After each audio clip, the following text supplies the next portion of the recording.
কি পরিমাণ শিল্প ছিল একবার, কি পরিমাণ হঠাৎ করে চৈত্র মাসে বিশাল শিল্প শুরু হলো, ঠিক আছে, মানে শিলাবৃষ্টি যেটাকে বলে আমরা।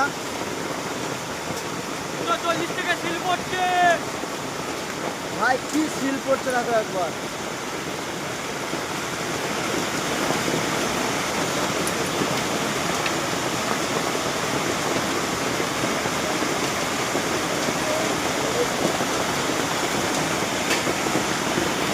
তো আমি এটা জিনিস আপনাদের সবাইকে দেখাচ্ছি। দেখো শিল পড়েছে, দেখো শুধু জাস্ট শিল, এগুলো জাস্ট আপনার শিল শিল শিল শিল পড়ছে, দেখো শুধু শিলটা পড়ে দেখো, এই দেখো এগুলো শিল, এগুলো শিল, শিলাবৃষ্টি শিলাবৃষ্টি শিলাবৃষ্টি।